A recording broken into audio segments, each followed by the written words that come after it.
ఆరోగ్యం, ఆత్మవిశ్వాసం అనూస్తో సాధ్యం. ట్రాన్స్ఫర్మేషన్ సర్వీసెస్ పైన ఫ్లాట్ 50% డిస్కౌంట్. అనూస్ సిన్స్ 1982.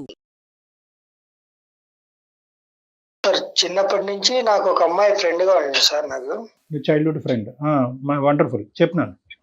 ఆ అమ్మాయి 1.5 year అయింది సార్. రీసెంట్ గా మ్యారేజ్ అయింది. చిన్నప్పటి నుంచి నాకు ఏం చేస్తుండదంటే అమ్మాయి ఎక్కడికైనా వెళ్ళినా, సినిమాకి వెళ్ళినా, ఒక పార్క్ వెళ్ళి, ఒక టెంపుల్కి వెళ్ళినా నాతో వెళ్ళింది. నాతోనే నన్ను పిలిచిపోయేది సార్.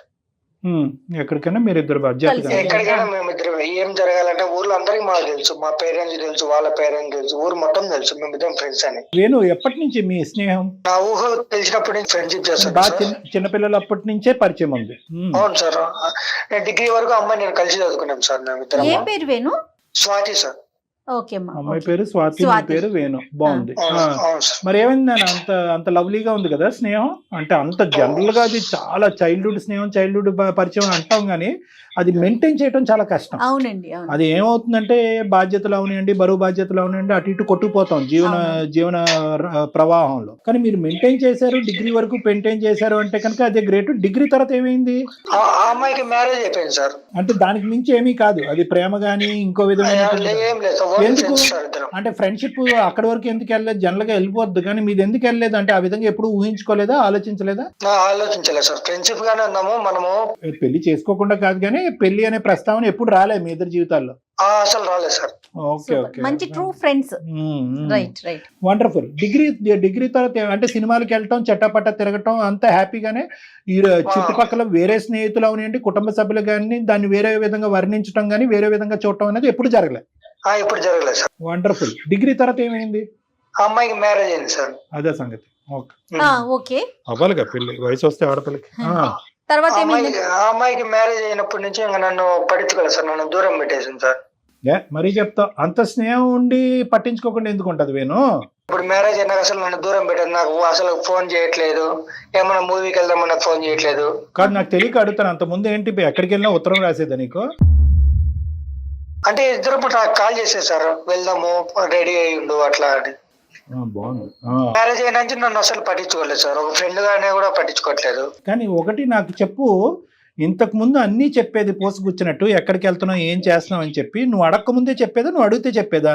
నేను అడక్క ముందే చెప్పేది సార్. తను ఎక్కడికి వెళ్ళినా ఏమన్నా వాళ్ళ ఇంట్లో వాళ్ళకి కూడా చెప్పేది నేను వేణుతో వెళ్తున్నా అని. ఇప్పుడు నీ బాధ ఏంటి? ఇప్పుడు అడిగినా చెప్పట్లేదా? నాకు అసలు ప్రిఫరెన్స్ ఇవ్వట్లేదు సార్. తను చెప్పటమే ప్రిఫరెన్సా? అదేంటా? సరే, అదొకటి. ఎక్కడికి వెళ్తున్నావు అని చెప్పట్లేదు. ఇంకా నువ్వేం పెళ్లి చేసుకోలే కదా? ఇంకా నేనేం చేసుకోలేదు సార్. ఆ అమ్మాయి భర్తతో బానే ఉందా? హ్యాపీయా వాళ్ళిద్దరు? హ్యాపీనే సార్. చిన్నప్పటి నుంచి పరిచయము. ఓకే. ఆడపిల్లలకి సహజంగా పెళ్లి అయిన తర్వాత భర్తే ముఖ్యమైనటువంటి వ్యక్తిగా అతనితో పాటు కొట్టుకుపోతూ ఉంటారు ఆ జీవన దీంట్లో. నీ ప్రాబ్లం ఏంటి సార్? నా ప్రాబ్లం ఏంటంటే చిన్నప్పటి నుంచి అని చెప్తా తిరుగుతా. అది మన రెస్టారెంట్కి వెళ్ళి చెప్పలేదు, మన టెంపుల్కి వెళ్ళి చెప్పలేదు. కనీసం ఒక మాటనే చెప్పాలి కదా వాళ్ళ ఫ్రెండ్ అని. అంటే చెప్పుకుంటూ పోతే కనుక మళ్ళీ వాళ్ళ భర్తతో ప్రాబ్లం రాదు ఆ అమ్మాయికి? సార్ అంటే నాకు ప్రిఫరెన్స్ ఇచ్చింది, కనీసం కొంచెం ఒక మాటనే చెప్పి వెళ్ళాలి కదా సార్. తను అసలు చెప్పకుండా తన ఇష్టప్రకారం నాకు కూడా నచ్చట్లేదు సార్. అది కాదు నేను నువ్వు మీరిద్దరు ఇంత జిగిరి దోస్తులు అనేటటువంటిది మీరు ఇంత ఇదిగా మాట్లాడుకున్నారు భర్తకు తెలుసా? తెలుసు సార్. వాళ్ళ ఇంటికి కూడా వెళ్తాడా సార్. వాళ్ళ ఫ్రెండ్ అయిన వాళ్ళ భర్త కూడా నన్ను పరిచయం చేసింది. ఏది ఇప్పుడు గుడికి వెళ్ళినా, రెస్టారెంట్కి వెళ్ళినా నీకు చెప్పాలి అనే అంశం కూడా వాళ్ళ భర్తకు తెలుసా? తెలియదు సార్. ఉంగ పెడతాడు. అలా కాదు, అది ఏదో ఇప్పుడు పరిస్థితులు బట్టి మనుషులు మారుతారు, ఆలోచనలు మారుతారు, రకరకాలు మారుతూ ఉంటాయి. నువ్వు ఎలాగ అడుగుతావు అది? పోనీ ఆ అమ్మాయి ఏమన్నా లేదండి నిన్ను ప్రేమించేశాను, మేమిద్దరం ప్రేమ లేఖలు పనిచేసుకున్నాము, ప్రేమ పరంగా మేము ఇంత ముందుకు వెళ్ళిపోయాము, ఇప్పుడు చీట్ చేస్తుందంటే అది వేరే విషయం. ఫ్రెండ్షిప్ లో ఉండవలసినటువంటి F for friendship, F for flexibility అని అంటూ ఉంటాను నేను. ఇప్పుడు అదే వేణుకి పెళ్లి అయింది అనుకుందాం, అప్పుడు తన ప్రయారిటీ కూడా కొంత మారింది. ఫ్యామిలీ వైపు షిఫ్ట్ అవ్వాలి కదా వేణు. ఎప్పుడు ఒకేలాగా ఎట్లా ఉంటారమ్మా? ఇది మారే బ్యాచ్ కాదులేండి. ఒకప్పుడు పెళ్ళైనా ఇది పెళ్ళైనా అటువైపు కాంట్రిబ్యూషన్ వస్తుంది. అదే ఎక్స్పెక్టేషన్ ఆడపిల్ల, ఇతని ఎక్స్పెక్టేషన్ రీచ్ కావాలని అంటాడు. అందుకని పెళ్లి అయిపోయి ఒక సంసారం అనేది ఏర్పడ్డాక మళ్ళీ ఇటువైపు అంటే మాట్లాడతారు కానీ పూర్తిగా ఇటు ఎట్లా ఉంటారండి? అంటే ఒకటి వేణు ఇక్కడ రెండు బాధలు. ఒకటి నీ బాధ, రెండోది ఏంటంటే పెళ్ళైనటువంటి ఆడపిల్ల ఆ అమ్మాయి ఉండేటటువంటి ఎంత రెస్పాన్సిబిలిటీ ఉంటుంది తెలుసా, మీరు ఏదో ఫ్రెండ్షిప్ లో తిరిగినటువంటి జల్సాగా తిరిగేటటువంటి పరిస్థితి కాదు. పెళ్లి కాకముందు ఒకటి, పెళ్ళైనాక ఒకటి కదా. ఒకటి. రెండోది ఏంటంటే కనుక భర్త నీకు ఎంత బాగా తెలిసినా భర్తతో పాటు ఆ అమ్మాయి ఉండేటటువంటి అనుబంధాన్ని కాపాడుకోవాలి అంటే కనుక భర్త తప్ప ఇంకో ప్రపంచం లేదు అన్నట్టుగా ఆ పరిస్థితిలో ఆ అమ్మాయి ప్రూవ్ చేసుకోవాలి. అత్తగారులు మామగారులు ఇంతమంది. సో ఫ్రెండ్షిప్ వరకు ఎవరిని యాక్సెప్ట్ చేస్తారు కానీ ఈ డైలీ షో అనేటటువంటిది ప్రతిరోజు నీకు వార్తలు అందజేయాలి, అక్కడ జరిగేటటువంటి ప్రతి అంశాలని నీ వరకు, నీ చెవు వరకు చేర్చాలి అనేటటువంటి ఆస్పెక్ట్ కొద్దిగా అధికంగా ఆలోచిస్తున్నామేమో అని అనిపిస్తుంది. ఆమె జీవితంలోకి ఎక్కువగా చొరబడినట్టు అనిపిస్తుంది. రేపు ఇష్యూ వల్ల ఆ అమ్మాయి మ్యారేజ్ జీవితం డ్యామేజ్ అవుతే ప్రమాదం. వాళ్ళిద్దరు భార్యాభర్తలు, 1,00,000 సమస్యలు ఉంటాయి, ఆనందకరమైనటువంటి అంశాలు ఉంటాయి, అన్ని ఉంటాయి. వాళ్ళు పాలు పంచుకుంటా ఉంటారు. బహుశా నీకు కూడా చెప్తూ ఉంటారు మధ్య మధ్యలో మా ఆయన ఇలాగా మా ఆయన అలాగా అని చెప్పి. ఇదంతా సర్వసహజం. నువ్వు అది యాక్సెప్ట్ చేయాలి. నీ ప్రాబ్లం ఏంటి? వాళ్ళిద్దరు కలిసి ఉండటం ఇష్టమా కష్టమా?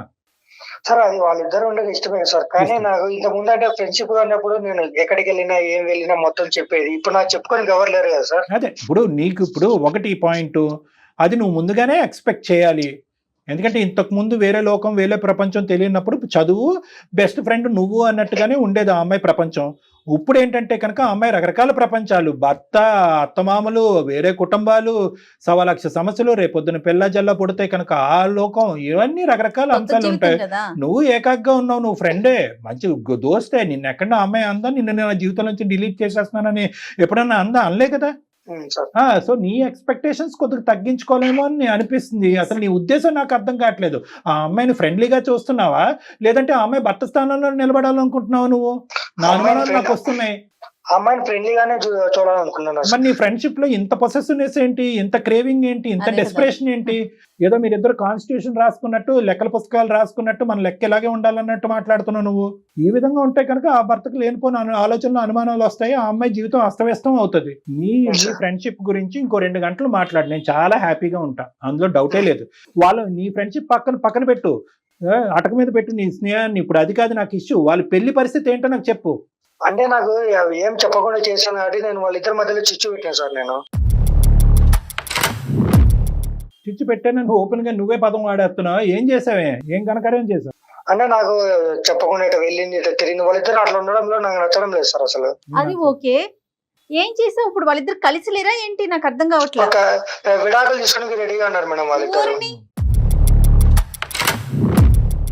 నువ్వు ఆనందంగా ఉన్నావు, నువ్వు పండగ చేసుకుంటావు దీపావళి. నీకేమైనా పెద్ద తేడా ఉందని అడుగుతుంది మేడం. నేను మేడం అడుగుతుంది కానీ నాకు డౌట్ వచ్చింది. కానీ నేను అమ్మాయితో మాట్లాడకుండా నేను మాట్లాడలేను. ఇప్పుడు వాళ్ళిద్దరు విడాకులు తీసుకునే పరిస్థితి వరకు వచ్చింది అంటే కనుక ఇద్దరు కలిసి లేరా? వీళ్ళిద్దరు ఇట్లా విడిపోవడం కూడా చాలా హ్యాపీగా ఉంది. నీకు హ్యాపీగా ఉందా?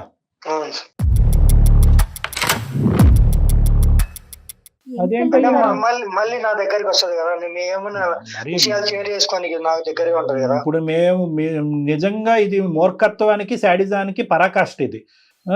నిజంగా ఒక స్నేహితురాలు అంటే కనుక, ఒక స్నేహితుడన్నా స్నేహితురాలు అన్నా కూడా మనం సుఖపడాలి, వాళ్ళని సుఖపెట్టాలి, వాళ్ళకి ఏదన్నా కష్టానికి నష్టానికి మనం తోడుగా ఉండాలి అని అనుకోవాలి. ఒకప్పుడు వాళ్ళిద్దరు భార్యాభర్తల మధ్యన ఏమైనా సమస్య వస్తే కనుక నువ్వు చేదోడు వాదాడుగా వాళ్ళిద్దరి మధ్యన ఏమన్నా ఉండేటటువంటి అంశాన్ని సరిదిద్దే ప్రయత్నం చేయాలి. కానీ అబ్బా పెళ్లి చేసేసుకున్నారు, ఇప్పుడు విడిపోయారు, రేపొద్దున అమ్మాయి అంటే కనుక నువ్వు నిజంగా నీది స్నేహమా శాడిజమా అని మాకు డౌట్ వస్తుంది. ఖచ్చితంగా ఏమిది కాదు, నువ్వు పెద్దలకి అందరికి తెలిసే మాట్లాడుతున్నావు. ఈ ఫోన్ కాల్ నీ బుర్ర పనిచేస్తుందని డౌట్ వస్తుంది మాకు.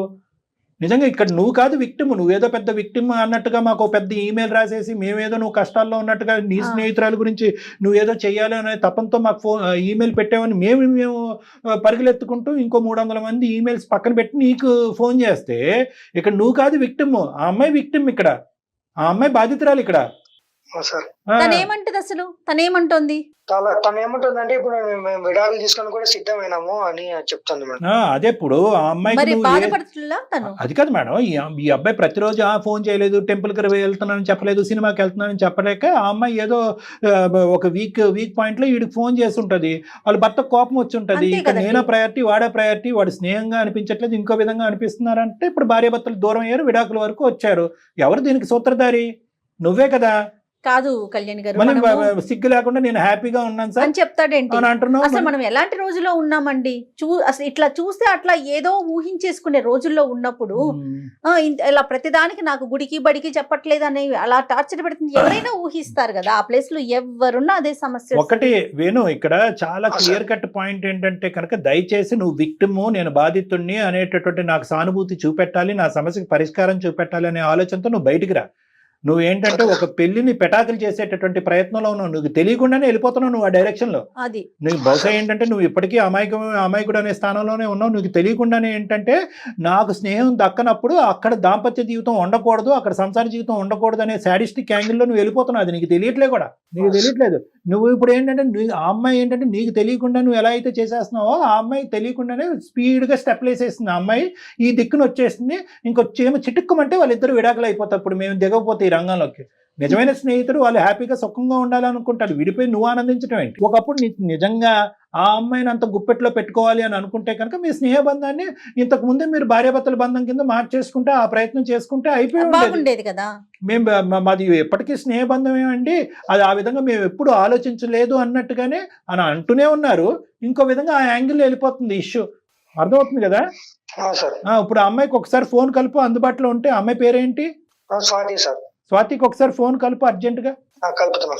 నిజమైన స్నేహం త్యాగాన్ని కోరుకోవాలి. ఇది పిచ్చితనం మేడం, ఇది విడ్డూరంగా ఉంది అంతా. చాలా విచిత్రంగా అనిపిస్తుంది. అతను చెప్పే విధానం కూడా చాలా తేడా కనిపిస్తుంది కళ్యాణ్ గారు. ఇతను మొదటి నుంచే తేడా, లేదంటే ఆ అమ్మాయి పెళ్లి అయ్యాక ఇతను తేడా అయ్యాడు అన్నది మనకు తనతో మాట్లాడితే గానీ మనకు తెలియదు. చాలా ఇంపార్టెంట్ కాల్ మేడం ఇది. అవునండి. అమ్మో, మరి ఈ రోజు ఇలా ఆలోచిస్తున్నారా అనిపిస్తుంది నాకైతే. మాట్లాడుతున్న వ్యక్తి మీ కాల్ ను ఈ అబ్బాయి యాంగిల్ ఇలా ఉందని చెప్పి ఆ అమ్మాయి మొదటి నుంచే పసిగట్టి అసలు ఆ అమ్మాయి పెళ్లికి ముందే బండ గీత గీసేసి ఒరే ఇదేరా నీ పాత్ర, దీనికి మించి నువ్వు ఎక్స్పెక్ట్ చేయాలి, దీనికి మించి ఎక్స్పెక్ట్ చేస్తే పచ్చి అని చెప్పాలి. కాదు కళ్యాణ్ గారు, ఎవరి పరిధి ఏంటో వాళ్ళకి తెలియదు ఆ మాత్రం. అదే ఇప్పుడు ఆ అమ్మాయి మాట వింటే. అమ్మా హలో అమ్మ నమస్తే అమ్మ, నా పేరు డాక్టర్ కళ్యాణ్ చక్రవర్తి, మన సుమన్ టీవీ అందమైన జీవితం నుంచి మాట్లాడుతున్నాము. నమస్తే స్వాతి. నాతో పాటు సీనియర్ హోస్ట్ జయ గారు ఉన్నారు, ఆవిడ కూడా ఒకసారి పలక. నమస్తే అమ్మా. నమస్తే స్వాతి. నమస్తే మేడం. ఇప్పుడు ఏంటంటే ఇప్పుడు సడన్ గా షాకింగ్ ఎంట్రీ ఇచ్చాం నీ జీవితంలో, కానీ ఏంటంటే మాకు కాళ్ళు చేతులు వణికిపోతున్నాయి అనమాట. అంటే ఏంటి, ఒక జీవితాలతో ఇలా ఆడేసుకుంటారా మనుషులు అనే భయంతో డైరెక్ట్ గా ఇతన్ని ఫోన్ కలపటం, మమ్మల్ని ఇంట్రడ్యూస్ చేయకముందే మేము మమ్మల్ని పరిచయం చేసేసుకోవటం అనేది జరిగిపోయింది. స్వాతి, నీ జీవితం చాలా క్రిటికల్ స్టేట్ లో ఉంది కాబట్టి డైరెక్ట్ కనెక్ట్ అయిపోతున్నాం, ఏమనుకోవద్దు. ఇప్పుడు అతను ఫోన్ కలిపాడు వేణు, అసలు ఏం జరిగిందమ్మా? అసలు వేణుకి నీకు ఉండేటటువంటి బాండింగ్ ఏంటి, దాన్ని ఏ విధంగా ఇదివరకు వర్ణించారు, ఇప్పుడు పెళ్లి అయిన తర్వాత దాన్ని ఏమంటారు? మీ ఇద్దరిది ఫ్రెండ్షిప్ ఇంకేమన్నానా? చాలా best friends sir. Best friends బాగానే ఉంది. పేరెంట్స్ అంటే వేరే సంబంధాన్ని చూసారు, ఫ్యామిలీ మంచిదని చెప్పి పెళ్లి చేశారు. నీకు ఇష్టంగానే చేసుకున్నావా పెళ్లి? ఇష్టంగానే చేసుకున్నాను సార్. వేణుకు కూడా ఇష్టమేనా నువ్వు పెళ్లి చేసుకోవటం? ఇష్టం అంటే ఫ్రెండ్ కదా సార్, తనకు కూడా ఇష్టమే. నీ పెళ్లికి వచ్చాడా వేణు? వచ్చారు సార్. అక్షింతలు వేయకపోయినా ఇద్దరికి సెకండ్ ఇచ్చాడా? బాగానే ఉన్నాను సార్. మరి ఏంటి ఇప్పుడు అతనికి ఏదో రోగం వచ్చినట్టుంది, ఏంటి అర్థం కావట్లేదమ్మా మాకు. ఏమైంది సార్? అది ఇప్పుడు నేను ఇబ్బంది పడిపోతున్నాను సార్, గుడికి వెళ్ళట్లేదని చెప్పట్లేదు, ఇంకో చోటకి వెళ్తున్నానని చెప్పట్లేదు, నాకు పిచ్చెక్కిపోతుంది, నేను బతకలేకపోతున్నానని చెప్పి ఇప్పుడు ఏకంగా నువ్వు పుట్టింటికి వచ్చావంట కదమ్మా? అవును సార్. ఏమైంది? మా వారికి నాకు పడట్లేదు సార్, ఆయన ప్రవర్తనలో తేడా వచ్చింది సార్, ప్రవర్తన మంచిగా లేదు సార్. అంటే ఆ ప్రవర్తనలో తేడా రావడానికి మన మహానుభావుడు కారణమా? వేణు ఏమన్నా తన ప్రాబ్లం ఎలా అవుతుంది సార్? నువ్వు తేడాగానే మాట్లాడు. కాదమ్మా, ఇప్పుడు ఏంటి అసలు మీకు మీ ఆయనకి జరిగిన గొడవ ఏంటి? మా వారికి ఏంటో సడన్ గా ఫోన్ వస్తుంది సార్, ఫోన్ వస్తే సడన్ సైడ్ కి వెళ్ళిపోయి మాట్లాడుతున్నారు సార్. ఎవరు అంటే అది ఒక నార్మల్ కాల్ అని ఫేక్ కాల్ అని అంటున్నారు సార్, ఏంటో చెప్పట్లేదు. అనుకోకుండా ఒక రోజు రోడ్డు మీద ఒక అమ్మాయితో మాట్లాడుతుండగా నేను చూసాను సార్. ఎవరు అమ్మాయి సార్ నవ్వుతూ మాట్లాడుతాను సార్, ఎవరు అమ్మాయి అంటే అడ్రస్ అడుగుతుందని చెప్తున్నారు సార్. ఓకే, ఏంటి అసలు అర్థం కాదు సార్, నాకు ఆయన ప్రవర్తన నాకు నచ్చట్లేదు సార్. కాదు బంగారం, ఇప్పుడు మీకు పెళ్ళి ఎన్ని రోజులు అయింది, ఎన్ని నెలలు అయింది? సంవత్సరం అవుతుంది సార్. సంవత్సరంన్నర, 18 months అవుతుంది. నీకు ఇతనికి మధ్యన మీ వారి యొక్క ప్రవర్తనలో ఈ మార్పు రావటానికి ఎప్పటి నుంచి నువ్వు గమనించావు? ఎప్పటి నుంచి అంటే దగ్గర దగ్గర ఒక 6 నెలలు 7 నెలలు. 6 నెలలు బట్టి అంటే దగ్గర దగ్గర ఈ సంవత్సరం నెలలో 1 సంవత్సరం అయితే కనుక మీరిద్దరు చాలా హ్యాపీగా ఉన్నారు.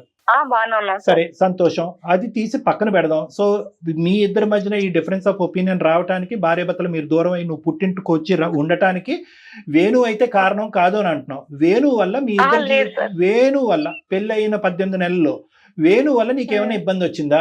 లేదు సార్, వాడు బాగానే ఉంటున్నాడు సార్. కాదు, మీకు అనుక్షణం ఫోన్ చేయాలి, లేదంటే నువ్వు ఎక్కడికి వెళ్తున్నావు, ఏమేమి చేస్తున్నావు, ఎప్పుడు ఎలా ఉన్నావు అనేటటువంటి వాకప్ ఇతను చేయకముందే నువ్వు అతనికి చెప్పాలి. పెళ్లికి ముందు నువ్వు ఎలా ఉన్నావు అలా ఉండాలి అనేటటువంటి అంశం నీకు ఎక్కడ, ఈ పెళ్లి అయిన తర్వాత నీకు ఎక్కడ ఇబ్బందిగా లేదా? ఎక్కడ ఇబ్బందిగా అనిపించలేదా? అప్పుడప్పుడు విసిగిస్తాడు సార్. విసిగిస్తా. విసిగిస్తుంటే ఎలా వస్తారు? నాకు మరి ఫ్యామిలీ ఉంది, ఆయనతో ఉండాలి, కానీ ఫ్రెండ్ తో ఎక్కువగా క్లోజ్ గా ఉండలేను కదా సార్. మరి ఈ నువ్వు ఇలా విసుగు పడుతున్నావు అనేటటువంటిది నీకు ఒక్కదానికే విసుగ్గా ఉందా? మీ ఆయనకు కూడా విసుగు అనిపించిందా? లేదు సార్, వాళ్ళిద్దరు బాగానే ఉంటారు. బయట కలిసి వెళ్తారు, కలిసి వస్తారు, ఎవరిద్దరు? అనే బాగానే ఉంటాయి. ఎవరిద్దరు? వేణు మా వారు కలిసి వెళ్తారు, కలిసి వస్తారు సార్, బాగానే ఉంటున్నారు. వీళ్ళిద్దరు దోస్తులే వేణు ఎప్పుడు కూడా బాగానే ఉంటారు సార్. ఇప్పుడు సార్ చెప్పండి సార్. ఇప్పుడు 2 ఇష్యూస్ లో మనం ఈ రోజు ఇప్పుడు మాకేంటంటే ఇంతకు ముందు వేణు అనేటటువంటి మాటలకే ఒంగో పెట్టి 2 గుద్దాలు అనిపించింది మాకు అతనికి. ఏంద్రా పెళ్లి చెడగొడుతున్నావు, స్నేహం వరకు కాపాడుకో, స్నేహాన్ని కాపాడుకుంటూనే ఆ అమ్మాయి హ్యాపీగా సంతోషంగా ఆ అమ్మాయి పెళ్లి జీవితంలో కూడా ఉండాలని కోరుకోవటం అనేటటువంటిది అసలైనటువంటి స్నేహంరా బాబు అని మేము అతనికి చెప్తున్నాం. మాకు కోపం వచ్చింది అతను. ఎందుకంటే కనుక వాళ్ళు విడిపోవాలి సార్, వాళ్ళు కలిసి ఉండకపోతే కనుక నాతో మాట్లాడుతుంది అన్నట్టు మాట్లాడాడు. నీకు తెలుసో తెలీదు, చిన్నపిల్లల్లాగా. అర్థమైందమ్మా? సార్ ఇప్పుడు నాకు కావాల్సింది ఏంటంటే ఇప్పుడు 2 ఇష్యూస్ ఉన్నాయి. ఒకటి, వేణు బలవంతంగా మీ ఇద్దరి మధ్యన దూరేటటువంటి ప్రయత్నం చేసి మీ ఇద్దరి మధ్యన దూరాన్ని పెంచుతున్నాడా అంటే కనుక లేదు సార్, వేణు అలాంటోడు కాదు, చాలా మంచోడు, చిన్ననాటి స్నేహితుడు, ఇప్పటికే అలాగే ఉన్నాడని నువ్వు అలా అంటున్నావు. అది నువ్వు నిజంగా అనుకుంటున్నావా, భ్రమలో పడి అలా అనుకుంటున్నావు అనేది మేము తేల్చుకోవాలి. ఇది నెంబర్ 1. నెంబర్ 2 ఏంటంటే నీ భర్త యొక్క వ్యవహారం కరెక్ట్ గా లేదు అనేటటువంటిది నీకు ఫస్ట్ అనుమానం వచ్చిందా, లేదంటే దీనికి సంబంధించినటువంటి విషయాలు నీ చెవుని ఎవరేశారు? అదేనమ్మా, నువ్వు ఇప్పుడు మా డాక్టర్ గారికి నువ్వు చెప్పింది చాలా చిన్న విషయాలు కదా. ఫోన్ పక్కకెళ్ళి మాట్లాడడం, రోడ్డు మీద ఎవరో ఒక అమ్మాయితో మాట్లాడటం నువ్వు చూసావు, అంతే, అంతవరకే. ఇంకా నీకెవరు చెప్పారు? అంతే, నువ్వు విడిపోయేదాకా వెళ్ళావు అంటే ఇంకేంటి రీజన్స్ ఏంటి, నీకెవరైనా చెప్పారా? నీ కళ్ళకు కనిపించినటువంటి చెప్పండి మేడం. వేణు చెప్పండి మేడం. వేణు కలిసి మా వారితో వెళ్ళేటప్పుడు మా వారు ప్రవర్తన, ఆయన ఎవరితో మాట్లాడడం, ఎక్కడికి వెళ్ళడం, కలిసి వెళ్ళడం ఏదేదో చూసిందంట. నాకు ప్రతిదీ చెప్తుంటాడు. బెస్ట్ ఫ్రెండ్ కదా మేడం, ప్రతి విషయం నాకు చెప్తున్నాడు. నీ బెస్ట్ ఫ్రెండ్షిప్ తగలయ్యా. బెస్ట్ ఫ్రెండ్ అంటే కనుక నీ పెళ్ళిలో నువ్వు హ్యాపీగా ఉండాలి, వీడి పెళ్ళిలో వీడు హ్యాపీగా ఉండాలి. ఇద్దరు విడిపోయి వచ్చి ఎదురు బదురు కూర్చోవటం ఫ్రెండ్షిప్ అంటారా? ఏం ఒకరినొకరు కాపాడుకుంటున్నారా, నాశనం చేసుకుంటున్నారు? ఏమేం చెప్పాడు చెప్పు, నీకు ఏమేం చెప్పాడు నీ భర్త గురించి ఈ వేణు అన్నాడు? మీ ఆయన మంచిగా లేరు, మీ ఆయన వాళ్ళతో మాట్లాడతారు, వీళ్ళతో మాట్లాడతారు, మీ ఆయనకి ఎఫ్ఐఆర్ ఉంది అని చెప్పేసి అంటున్నాడు సార్. అది చెప్పగానే నువ్వు నమ్మేశావు? అంటే అవి చెప్పగానే నువ్వు మీ ఆయన ఎప్పుడైతే ఫోన్ తీసుకుని పక్కకి వెళ్తున్నాడో, ఎవరో ఆఫీస్ కలుగుతానో లేదంటే నీలాంటి చిన్ననాటి స్నేహితురాలతో ఎవరో బైక్ మీద కూర్చొని మాట్లాడుతున్నాడో దానికి లింకప్ చేసేసుకున్నావు నువ్వు, అంతే కదా సార్? మా బెస్ట్ ఫ్రెండ్ నా మంచి కోటది కానీ చెడుకోడు కదా సార్. ఏమో అదే తేలుతుంది ఇప్పుడు, లెక్క తేలుతుంది చూడు, లెక్క తేలుతుంది. బాబు వేణు చెప్పమ్మా, తర్వాత ఒక నిమిషం చెప్పు. తర్వాత మా వారు తిని చెప్పింది, మా వారు చేసే ప్రవర్తన కూడా సింక్ అవుతుంది సార్. అక్కడ కొంచెం ఎక్కువ నమ్మకం వచ్చింది సార్. మీ కర్మ కొద్ది మా కర్మ కొద్ది ఇలాంటివే సింక్ అవుతూ ఉంటాయి. మరి ఇప్పుడు ఇతని దగ్గరికి వద్దాం, మన మ్యాన్ ఆఫ్ ది మ్యాచ్. బాబు వేణు, జాగ్రత్తగా ఆలోచించి ఊహించుకోకుండా ఉన్నది ఉన్నట్టుగా చెప్పు. నువ్వు స్వాతి యొక్క భర్త కలిసిమెలిసి ఉండేవారు, చాలా రేర్ సిచ్యువేషన్ కూడా అది. ఎందుకంటే కనుక వైఫ్ కు సంబంధించినటువంటి స్నేహితుడితో యూజువల్ గా భర్త అంత కలివిడిగా ఉండటం అనేది సర్వసహజం కాదు. ఎందుకంటే కొత్తగా పెళ్ళైనప్పుడు కొద్ది పొసెసివ్ గా ఉంటారు, ఆ అబ్బాయి ఎవరు, ఈ అబ్బాయి ఎవరు అని రకరకాల ప్రశ్నలు చేసి అనుమానిస్తూ ఉంటారు. కానీ అలా అనుకోకుండా ఆ అబ్బాయిది కూడా చాలా బ్రాడ్ మైండెడ్ కాబట్టి తన భార్యకు సంబంధించినటువంటి స్నేహితుడిని తన స్నేహితుడిగా భావించి మీ ఇద్దరు చట్టాపట్టాలు వేసుకుని హ్యాపీగా తిరిగేవారు. ఏమని చెప్పావు ఆ అబ్బాయికి? ఏమైనా చెప్పకూడదు ఏమైనా చెప్పావా? ఏం చెప్పావు? అంటే మేము పార్క్ వెళ్ళింది, ఒకటే ప్లేట్లు ఇద్దరం తినేది, ఐస్ క్రీమ్ ఒకటే కప్పులు ఇద్దరం తినేది, మూవీకి వెళ్ళింది, పార్క్ వెళ్ళింది, బైక్ డ్రైవ్ చేసుకుని కలుసుకొని పోయేది. ఏది చిన్నప్పటి నుంచి మీ అనుభవాలన్నీ కూడా మహాభారతంలో చెప్పావు అబ్బాయికి? అవును సార్, చెప్పాను సార్. ఇంకేమైనా చెప్పావా? ఆ అమ్మాయి స్వాతి నీకేం పంచుకుంది? స్వాతి నీ పెళ్ళయిన తర్వాత మీరు మాట్లాడుకున్నవి ఏమన్నా మాట్లాడుకున్నారా? ఆ అమ్మాయి డ్రెస్ తెచ్చింది, పూలు తెచ్చింది, ప్రతి ఒక్కరి విషయాలు నాకు చెప్పారు సార్.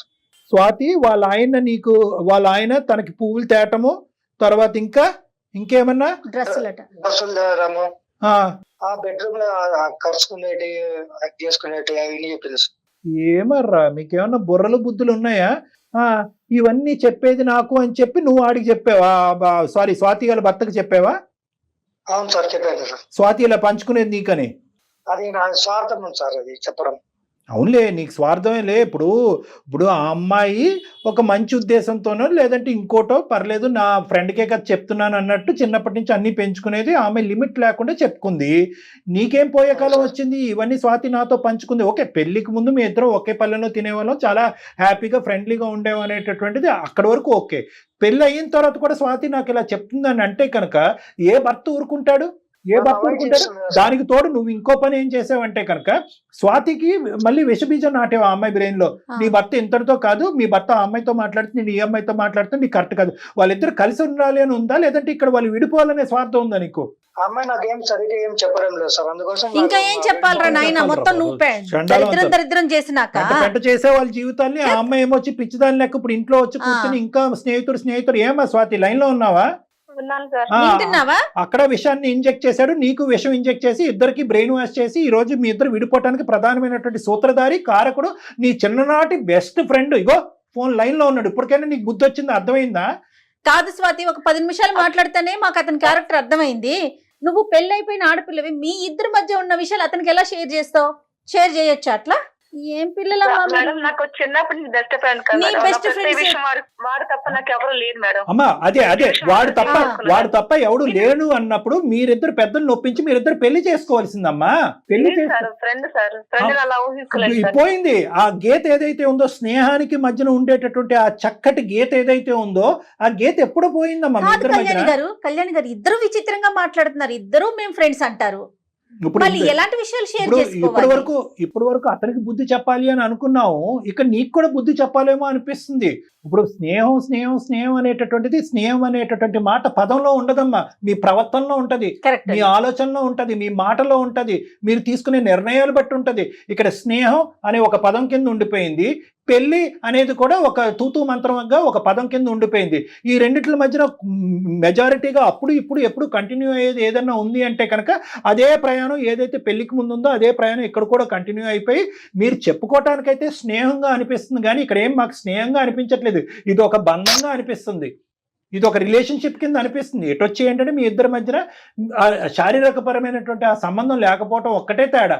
నిజంగా మీ ఇద్దరు అంత ఇదిగా ఒకరినొకరు వదిలి ఉండలేనటువంటి పరిస్థితి ఉంటే కనుక పెద్దలు నొప్పించి పెళ్లి చేసేసుకో ఉండవలసింది. స్నేహం ఉండేది, రిలేషన్షిప్ ఉండేది, అందరికీ హ్యాపీగా ఉండేది. ఎందుకు అతన్ని బక్రా చేసి అతన్ని ఇప్పుడు పిచ్చోడిని చేస్తున్నారు మీరిద్దరు? అతను పిచ్చోడు అయ్యాడు కదా ఇక్కడ. అమ్మా లేదు సార్, మేము అలా అనుకోలేదు సార్. మేము చిన్నప్పటి నుంచి కలిసి తిరిగాం కదా సార్. మరి ఎవరిని పిచ్చోళ్ళు చేస్తారమ్మా? కాదు బా, ఎవరిని పిచ్చోళ్ళు చేస్తున్నారు ఇక్కడ? ఎవరిని అమాయకులు చేస్తున్నారు ఇక్కడ? ఏంటయ్యా సార్? అది మా పెద్దవాళ్ళు చెప్పినారు సార్, మేము బతికినా సచ్చినా ఫ్రెండ్ లాగే ఉన్నామని చెప్పినాం సార్.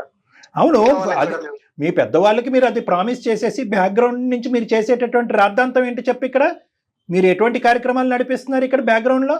ఇప్పుడు ఆ అమ్మాయి కూడా ఒక పెద్ద ఉద్దేశంతో వచ్చేసింది. ఆ మనిషికి ఏమొచ్చి వేరే అలవాట్లు ఉన్నాయి, వేరే ప్రవర్తనలు ఉన్నాయి అన్నట్టుగా అతని మీద ఒక ముద్ర వేసేసి నిజానంగా బయట జారుకుంది. నువ్వేంటంటే వాళ్ళిద్దరు కలిసి ఇష్టం లేకుండా ఉండటం గురించి ఈ అమ్మాయికి లేనిపోని చెప్పేసావు. అతనికి ఏమొచ్చి అరే బాబు నువ్వు జాగ్రత్తగా ఆలోచించుకొని నీకు వచ్చేటటువంటి భార్య కరెక్ట్ అయిందా కాదా, పెళ్లికి ముందు ఇంత పంచుకున్నావు, పెళ్లి అయిన తర్వాత అంత పంచుకుంటున్నావు అన్నట్టుగా అతనికి చెప్పేసి అతని మైండ్లో ఇంకా భయంకరం. ఎందుకంటే అతను కళ్ళారా చూస్తున్నాడు. ఇప్పుడు అది కడగటానికి కూడా అవ్వదు. ఆ అబ్బాయికి కౌన్సిలింగ్ ఇచ్చి, భర్తను కౌన్సిలింగ్ ఇచ్చి అరే బాబు అది కాదు, ఇదేదో పిచ్చోడు లెక్క చేశాడు అనేది కాదు. ఎందుకంటే అతను కల్లారా మీ స్నేహం ఏంటో అన్నది చూస్తున్నాడు, అతను కల్లారా చెవులారా వింటున్నాడు. అతని భార్య నీతో పాటు కంటిన్యూస్ గా కమ్యూనికేషన్ లో ఉండటం అనేది కూడా చూస్తున్నాడు. ఇంకా అతని మైండ్ లో చాలా బలమైనటువంటి బీజం పడిపోయింది, నాటుకుపోయింది. ఏంటి అసలు మీ ఇద్దరు ఉద్దేశం ఏంటి నాకు అర్థం కావట్లేదు. సార్ ఇదంతటి కారణం వేణు సార్, నాకు ఇంతవరకు తెలియలేదు సార్. అమ్మ మరి తెలీదు అనేటటువంటి వేణు ఇప్పటికి కూడా మేము ఇంత ఘాటైనటువంటి నిజాలు చెప్పినా కూడా వేణు మంచోడు, దేవుడు మంచోడు, దేవుడు కదమ్మా. లేదు సార్, నాకు అసలు అంతగా నాకేం తెలియలేదు. ఇప్పుడు అంటే బెస్ట్ ఫ్రెండ్ కదా నమ్మాను సార్. ఇంత మోసం చెప్తే అసలు అనుకోలేదు సార్. కాదమ్మా, ఏమని చేశాను నీకు అసలు నాకు అర్థం కావట్లేదు. ఇంత మంచి భర్త నేను కోల్పోయాను. పోనీ Hello? ఇప్పటికైనా ఆలోచిస్తోంది. ఇప్పటికైనా రియలైజ్ అమ్మాయికి ఇప్పటి వరకు తెలియదు కళ్యాణ్ గారు, ఆ. మన దగ్గర రివీల్ అయ్యే వరకు కూడా అమ్మాయికి తెలియదు విషయం. ఇప్పుడు నీకు తెలియనటువంటి అంశాలు ఇప్పుడు 2 నిజాలు తెలిసినాయి అమ్మా. స్నేహం అనేటటువంటి ముసుగులో మీ ఇద్దరు జీవితాన్ని విచ్ఛిన్నం చేసేసాడు వేణు ఇక్కడ. హలో సార్, హలో 10 సార్లు హలో నీకు చెప్పు. ఇది వరకు ఉన్నట్టు నాతో ఉండట్లేదు సార్. నీవు ఉండటం- విడాకులు ఎప్పుడు తీసుకున్నారా? అలా ఎలా అవుద్ది సార్? అలా ఎలా అవుద్ది? అది నీదే తప్పు. బెస్ట్ ఫ్రెండ్ తో ఉండలేను సార్ నేను. అమ్మా అదే నువ్వు ఏంటంటే నాకు నువ్వు వస్తున్నాడు అమ్మా నాకు. అమ్మా ఇందాక నేను నీతో ఫోన్ కలపక ముందే జయ గారికి ఒక మాట చెప్పాను. అవును. స్నేహమే ఒక భార్యాభర్తల రిలేషన్షిప్పే. నువ్వు ఏంటంటే ఈ మనిషికి అలవాటు చేసావు. ఏంటి అలవాటు చేసావంటే కనుక పెళ్లికి ముందు నేను ఎలా ఉన్నానో పెళ్లి అయిన తర్వాత కూడా నీకు అలాగే ఉంటాను, అన్ని పంచుకుంటానని చెప్పి ఏవైతే ఒక ఆడపిల్ల పెళ్ళైనటువంటి ఆడపిల్ల వేరే భార్య స్థానంలో నిలబడినటువంటి ఒక ఆడపిల్ల పంచుకోకూడదు అన్ని కూడా నువ్వు పంచేసుకున్నావు. ఎందుకమ్మా? నీకెవరు ఇచ్చారు హక్కు? నీ చదువు, మీ తల్లిదండ్రులు ఆ మాత్రం ఇంగితం నీకు నేర్పలేదా? స్నేహానికి బంధానికి మధ్యన ఉండేటటువంటి తేడా గీత, ఆ బెడ్రూమ్ సంబంధించినటువంటి పూలు తెచ్చేటటువంటి విషయం వీడికి చెప్తావా? ఫ్రెండ్ కి ఇలాంటి వాడు వీడు ఫ్రెండా శాడిస్టా పిచ్చోడా? ఎవరు వీడు? ఏం లేదంటే పాపం తాగి చేశాను మాట్లాడుతున్నాడా? తాగాడా లేదంటే డ్రగ్స్ ఏమైనా వాడాడా? చిన్నప్పటి నుంచి మనం కలిసి ఉన్నాం కదా స్వాతి. అయితే నీకు ప్రతిదీ నీకు చెప్పాలని రూల్ ఏమైనా ఉందా? కాదు చిన్నప్పటి నుంచి కాదు నువ్వేమన్నా చెప్పాలా? తెలుసు కదా, చిన్నప్పటి పెళ్లికి నుంచి ముందు తెలుసు ఎలా కదా. ఉన్నానో కాదు, పెళ్లి అయిన తర్వాత నీకు ఇలా ఉండలే నేను. నాకంటూ భర్త, నాకంటూ ఫ్యామిలీ ఉంది. అవును, నువ్వు చిన్నప్పటి నుంచి కలిసి ఉన్నాను, ప్రతి ఒక్కటి నాకు చెప్పాలి కదా. నువ్వు చెప్పకుండా ఎట్లా ఉంటావు నాకు? ఇంకొకటి రాగానే నన్ను వదిలేస్తావా? ఇంకొకటి మా రాగానే ఆడపడుచు నన్ను నీకు వదిలేస్తావా? ఎందుకు చెప్పాలి? ఇంకొకటి రాగానే నన్ను వదిలేస్తావా? నువ్వు ఫ్రెండ్ రా, నువ్వు ఫ్రెండ్, ఆయన భర్త, ఆయన నీకు లింక్ పెడతావేంటి? అమ్మ నీ ఫ్రెండ్ బాగా బెండ్ చేయాలి కానీ ఒక్క నిమిషం అమ్మ వినమ్మా. అమ్మ వాడు మాట తీరు, వాడి పద్ధతి, తేడాగా ఉంది చాలా. ఇదంతా కూడా ఏంటంటే ఏదో పెద్ద ఎజెండాతో ఒక శాడిజంతో ఇతను వ్యవహరిస్తున్నాడు. ఇక్కడ చాలా ప్రమాదకరమైనటువంటి స్థితిలో నీ జీవితం, నీ కుటుంబం యొక్క పరిస్థితి ఉంది. నువ్వు తక్షణ కర్తవ్యంగా నువ్వు చేయవలసినటువంటి స్టెప్స్ వీడిని సముదాయించడం. మనం ఫ్రెండ్ కదరా, మనం ఫ్రెండ్ కదా అంటే ఇటువంటి మనుషులకి భయంకరమైనటువంటి కౌన్సిలింగ్ ఇవ్వాలి, లేదంటే పోలీసులకు అప్పచెప్పి ఇలా జీవితాన్ని నాశనం చేస్తున్నాడని చెప్పి ఇటువంటి వాళ్ళ మీద కేసు పెట్టాలి మనం. కాబట్టి నేను నీకు చెప్పేది ఏంటంటే, ఒకటి నువ్వు ఎంత తక్కువ మాట్లాడితే అంత మంచిది. నీ సంగతి మేము తర్వాత చూస్తాము. నువ్వు ఆ అమ్మాయి జీవితంలోకి ఎంటర్ అవ్వకుండా ఉండటానికి మేము తీసుకునే స్టెప్స్ మేము తీసుకుంటాం. అమ్మ స్వాతి, సార్ నువ్వు అడుగుతావా నన్ను? నేను చెప్పనా నీ జీవితం గురించి ఏం చేయాలి? లేదు సార్, ఏం సార్, నాకు ఏదో మార్గం చూపించండి సార్. ఏం చేయాలి అర్థం కావట్లేదు సార్ నాకు. అర్జెంట్ గా యుద్ధ ప్రాతిపదికన ఎమర్జెన్సీగా చేయవలసినటువంటి అంశం ఉంది. ఇది బహుశా ఏంటంటే ఇది పునాదుల్లో ఉండేటటువంటి ఒక అంశాన్ని బహుశా చాలా సూపర్ఫిషియల్ గా చేస్తున్నారు మీ పేరెంట్స్ అందరూ కూడా. బహుశా వాళ్ళందరికీ నువ్వు వెళ్ళి ఏం చెప్పావు అంటే కనుక ఆ అబ్బాయిని బ్యాడ్ చేస్తూ చెప్పావు. ఎవరు? నీ భర్తని. అమ్మా నీకు తెలుసా మా ఆయన నాతోనే కాదు చాలా మందితో తిరుగుతున్నాడని చెప్పావు. కాబట్టి ఏంటంటే అయ్యో ఇదేంట్రా ఇంత భయంకరమైనటువంటి సంబంధాన్ని ఇచ్చి మా అమ్మాయి జీవితాన్ని గొంతు కోసావని చెప్పి మీ తల్లిదండ్రులు తీసుకొచ్చి ఇక్కడ పెట్టుకుని వాడి మీద నానా అబండాలు వేసి రేపో మాపో అతని మీద కేసులు పెట్టే పరిస్థితి వస్తుంది. దానికి ముందే నువ్వు కళ్ళు తెరుచుకో. అర్థమైందా? అసలైనటువంటి వాడి మాటలు నమ్ము నువ్వు మోసపోయావు. 2 అంశాలు నేను చెప్తాను, తర్వాత మాట్లాడు. విను ఒక 2 అంశాలు చెప్తాను. ఒకటి, ఇక్కడ వాస్తవానికి జరిగినటువంటి ఇష్యూ ఏంటి అనేది విడమర్చి మీ తల్లిదండ్రులకి చెప్పాలి. ఎవడైతే కనుక చిన్నప్పటి నుంచి ప్రాణ స్నేహితుడు, చిన్ననాటి స్నేహితుడు అని నువ్వు కలగంటున్నావో వాడి స్నేహితుడు కాదు, నీ పాలిట యముడు అన్నట్టుగా నీ తల్లిదండ్రులకు చెప్తే కనుక వీడి తాట ఏంటి అన్నది మేము కాదు వాళ్ళే తీస్తారు. ఇది నెంబర్ 1. నెంబర్ 2 ఏంటంటే ఇక్కడ చేతులు కాలేక ఆకులు పట్టుకోవటం అన్నట్టుగా అయింది నీ భర్త యొక్క పరిస్థితి. నువ్వు ఎవరినన్నా ప్రధానంగా క్షమాపణ అడగాలి అంటే ఈ యదవని ఎంతైతే తిడుతున్నావో దానికి 10 రెట్లు మించి నీ భర్త యొక్క కాళ్ళ మీద పడి, ఏమండి ఇది ఎప్పటికీ కూడా ఇది స్నేహమే, వీళ్ళు ఒక మూర్ఖత్వపు ఆలోచన వచ్చింది, ఒక శాడిస్టిక్ ఆలోచన వచ్చింది, మన ఇద్దరు కలవకూడదు అనేటటువంటి దురాశ కలిగింది వీడికి. కాబట్టి మనల్ని ఇద్దరిని విడగొట్టేటటువంటి ప్రయత్నంలో మీకు ఒక విధంగా నాకు ఒక విధంగా మాట్లాడి ఇవన్నీ చేశాడు. నేను చాలా పొరపాటు పడ్డాను, నా తప్పు నేను తెలుసుకున్నానని చెప్పి అతని కాళ్ళ వేళ క్షమాపణ కోరటం అనేది ముఖ్యమైనటువంటి అంశం. అది కూడా మీ పేరెంట్స్ తో కలిపి వెళ్ళుమా? తల్లిదండ్రులతో పాటు కలిసి వెళ్ళు. ఒకప్పుడు అతను బిగుసుకుని కూర్చుని జరిగినటువంటి అవమానం మర్చిపోలేనటువంటి పరిస్థితి ఉంటే కనుక నీ భర్తకి నేను సంజాయిషి చెప్పుకుంటాను నీ భర్తకి ఏం జరిగింది ఇక్కడ. ఎందుకంటే ఇంత లోతుగా ఎవరు ఆలోచించలేదు సార్. ఇంత జరిగాక ఆయన మొహం నేను చూపించుకోలేను సార్. తప్పదమ్మా. ఇంత ఎదవరు సార్ అనుకోలేదు సార్. ఎంతో ఫ్రెండ్స్ జీవితం నాశనం చేశారు. ఫ్రెండ్స్ తీరుస్తున్న ఫుల్ స్టాప్ పెట్టేస్తాను సార్. ఖచ్చితంగా అతను చీ కొట్టినా సరే స్వాతి ఇప్పుడు డాక్టర్ గారు నేను చెప్పేది ఏంటంటే, నీ భర్త చీ కొట్టినా సరే నువ్వు తప్పు చేసావు కాబట్టి అతని కాళ్ళ బేరానికైనా వెళ్ళు, మీ పేరెంట్స్ ని తీసుకెళ్ళు, మాట్లాడించు. అక్కడ కూడా వర్కౌట్ కాకపోతే తర్వాత డాక్టర్ గారికి చెప్పు, డాక్టర్ గారు మాట్లాడతారు. నేను మాట్లాడతాను మరి నీ పేరెంట్స్ తో ఖచ్చితంగా నేను మాట్లాడతాను. ఖచ్చితంగా మీ ఇద్దరు భార్యాభర్తలను కలిపే బాధ్యత మేము నేను తీసుకుంటాం. తీసుకుంటాను. నేను నిద్రపోను కూడా అప్పటి వరకు. ఎందుకంటే కనుక వీడికి నేను ఈ స్నేహానికి ఫుల్ స్టాప్ అనేది చాలా చిన్న మాట అమ్మా. ఎందుకంటే అసలు సిసలైనటువంటి ఇంకా క్రూరమైనటువంటి వ్యక్తిత్వం ఇతనిలోంచి ఇప్పటి నుంచి ఆవిర్భవించబోతుంది. అది కూడా నువ్వు గుర్తుపెట్టుకో. ఎందుకంటే ఈ మనిషి అంత ఈజీగా, ఎందుకంటే ఇంత చెప్తున్నా కూడా అరే వాళ్ళ జీవితాన్ని నాశనం చేస్తావా, దీన్ని స్నేహం అంటారా, దీన్ని మూర్ఖత్వం అంటారా అని అన్నా కూడా వాళ్ళు విడిపోవటమే కావాలి సార్, వాళ్ళు కలిసి ఉంటున్నా కావాలి, వద్దు సార్ ఆ అమ్మాయి ఆడితో పాటు ఉండకూడదని మాట్లాడేవాడు ఇక్కడతో ఆగుతాడు, ఇంకో లెవెల్కి వెళ్తాడు అనేది నా భయం. కాబట్టి దీనికి లీగల్ పరమైనటువంటి చర్యలు నువ్వు నీ కుటుంబ సభ్యులు కూడా తీసుకోవడం చాలా ఇంపార్టెంట్. అర్థమైందా? వీడు అనవసరంగా మా జీవితంలోకి వచ్చి మా ప్రైవసీని డిస్టర్బ్ చేస్తున్నాడు, నా లైఫ్ని డిస్టర్బ్ చేస్తున్నాడు, మూర్ఖత్వంగా సాడిస్టిక్ గా ప్రవర్తించి కుటుంబాన్ని విడగొడుతున్నాడని చెప్పి వీడి మీద పోలీస్ స్టేషన్ లో ఒక కేసు పెట్టడం అనేది కూడా చాలా ఇంపార్టెంట్. బుద్ధి వస్తే ఇప్పుడు బుద్ధి వచ్చింది. బుద్ధి రాకపోతే కనుక మీరు ఈ అడుగు తీసుకోవాల్సినటువంటి అవసరం కూడా ఉంది. స్నేహం అనేటటువంటి ముసుగులో కుటుంబాన్ని జీవితాన్ని నాశనం చేసేటటువంటి ఇలాంటి వెధవులందరికీ కూడా నువ్వు బుద్ధి చెప్తున్న దాని అవుతావు. అర్థమైందా? ఒకప్పుడు దానికి సంబంధించినటువంటి సపోర్ట్ ఏమన్నా కావాలన్నా నేను ఇస్తాను నీకు. థాంక్స్ సార్, కాల్ చేసి చాలా నా కళ్ళు తెరిపించారు సార్. ఇప్పుడు 3 అంశాలు నిలబెట్టారు అనుకుంటా సార్. మీ పేరెంట్స్ నువ్వు కూడా నాతో మాట్లాడాలి. అదే విధంగా ఒకప్పుడు మీరు అందరూ వెళ్ళి మీ భర్తతో మాట్లాడిన నీ భర్తలో మార్పు రాకపోతే కనుక అతనితో నేను కూడా మాట్లాడి అసలు ఇక్కడ జరిగినటువంటి అంశాలు అతను చెప్తాను. ఇతని యొక్క మెంటాలిటీ, ఈ అబ్బాయి యొక్క సైకాలజీ వల్ల నువ్వు ఎలా దెబ్బతిన్నావు అనేది కూడా నేను వివరించి అతనికి చెప్తాను. అప్పుడు అతనికి బాగా అర్థం అవుతుంది. ఓకేనమ్మా? ఇంక ఇతనితో మాట్లాడమాకమ్మా స్వాతి, ఇతనికి అసలు కాల్ చేయకు, పిక్ చేయకు, మాట్లాడకు. అన్ని ప్లాట్ఫామ్స్ మీద ఇంక్లూడింగ్ సోషల్ మీడియా, అన్ని ఫేస్బుక్, అన్నిటిలో బ్లాక్ చేసేసేయండి. అన్ని బ్లాక్ చేశాను. మిగతా సంగతి నేను చూస్తాను. అన్ని బ్లాక్ చేశాను సార్. ఇప్పుడే వెంటనే అతను ఏం చేయాలో అది చేద్దాం. సరేనమ్మా? Okay okay, thank you madam. Right, thank you sir. Right, ధైర్యంగా ఉండు.